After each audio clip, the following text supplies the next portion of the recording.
النهاردة هنعمل مع بعض البقلاوة المحشية بطريقة سهلة جدا، ولو أول مرة تعمليها هتنجح معاكي من أول مرة، وبحشوة متماسكة في قلب الجلاش وطرية بتدوب في البق دوبان، والنتيجة طالعة روعة من غير لا تعب ولا مجهود، وبسيطة وسهلة، وإن شاء الله هتشرفك في عزومات رمضان والكل هيسألك انت شارياها منين من جمالها وحلاوتها. يلا بقى نشوف الطريقة، وما تنسيش اللايك والشير والاشتراك في القناة.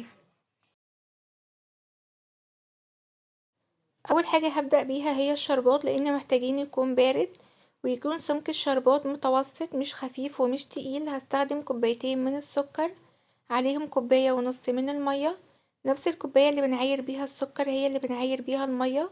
هضيف كمان عصرة من الليمونة، وهضيف لها كمان باكت من الفانيليا. هرفعه على نار عالية، واول ما يبدأ يغلي هنهدي عليه النار وهنسيبه 5 دقايق.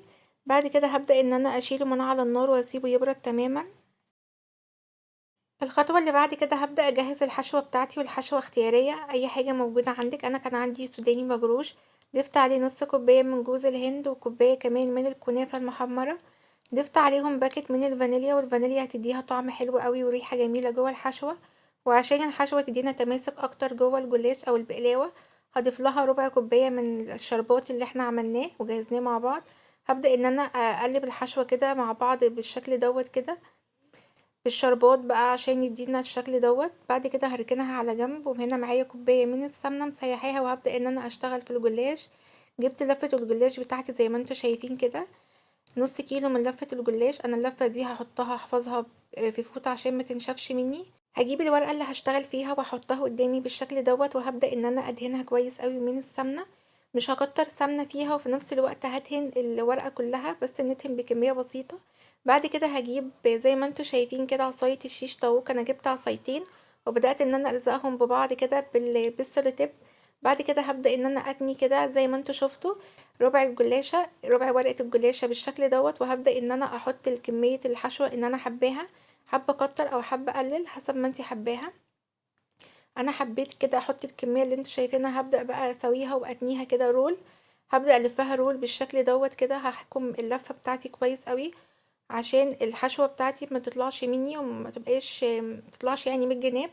بعد كده هبدأ ان انا اكشكشها كده من الجنب دوت ومن الجنب دوت زي ما انتوا شايفين، وبالراحة كده هبدأ اسحب منها العصاية بالشكل اللي انتوا هتشوفوه دوت، وكانت معايا بالشكل الجميل دوت. هنكرر برضو نفس الخطوة، هدهن برضو الجلاشة بالسمنة كلها زي ما انتوا شايفين كده.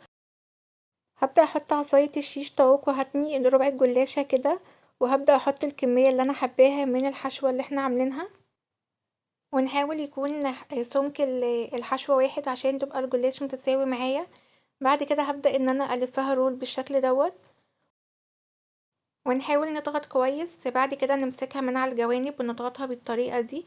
ما تحاولوش تضغطوا زيادة عن اللزوم، لان الحشة بيبقى ليها سمك فمش عايزين الجلاش يتقطع مننا. وهتبقى معايا بالشكل دوت، وهكمل نفس الكمية بالطريقة اللي انتوا شفتوها. ما خدتش معايا اي وقت، طريقة سهلة. اهم حاجة ان الحشوة بتاعتنا تبقى كلها سمك واحد عشان ما تبقاش جلاشة مليانة على التانية، ويبقى كلهم سمك واحد في النهاية.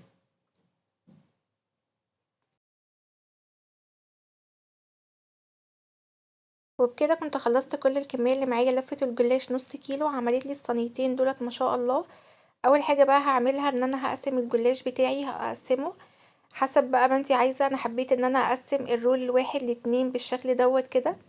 دي اول صينية انا كنت عاملاها، حشيتها بالحشوة اللي انتوا شفتوها معايا. تاني صينية بقى اللي هي دي انا زودت عليها معلقتين كده من الفستق اللي احنا عملناه مع بعض في القناة، اديها برضو لون حلو قوي وهتشوفوه في النهاية. هبدأ اقطعها بالشكل دوت كده، قطعيها طبعا حسب ما انتي حابة. حبيت ان انا اقطع الرول لقطعتين بس كده مش اكتر. بعد كده الوش طبعا ما كانش مدهون سمنة خالص.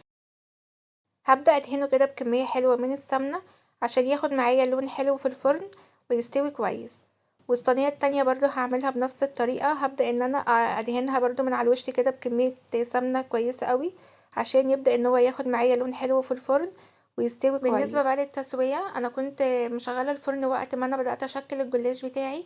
هدخل الجلاش على درجة حرارة وسط على اول رف من تحت. اول ما ياخد لون معايا ذهبي من تحت هبدأ ان انا اشغله الشواية لغاية ما ياخد اللون الذهبي الجميل دوت. واول ما يطلع هبدأ ان انا اشربه الشربات كله. الشربات معايا بارد، والجلاش سخن ما شاء الله، اخد معايا كل كمية الشربات اللي انا عملتها. ودي طبعا الصينية التانية شربتها برضو نص كمية الشربات. بسيب الجلاش بتاعي 10 دقايق كده يبرد ويشرب كمية الشربات المناسبة ليه. بعد كده بقى هيبقى معايا بالشكل الجميل دوت. ما شاء الله ما خدش معايا اي وقت، وهينفعك في عزومات رمضان وهيشرفك. وما خدش معايا اي وقت، بجد جميل. شايفين بقى ما شاء الله اخد اللون من تحت ومن فوق. ودي بقى الصينيه اللي انا كنت حاشياها الفستق الكداب اللي احنا عملناه مع بعض في القناه. شايفين مديها شكل جميل ازاي؟ ما شاء الله مقرمش ودايب في نفس الوقت. جربيها بقى وقوليلي رايك في الكومنتات، ولايك وشير لو عجبك الفيديو.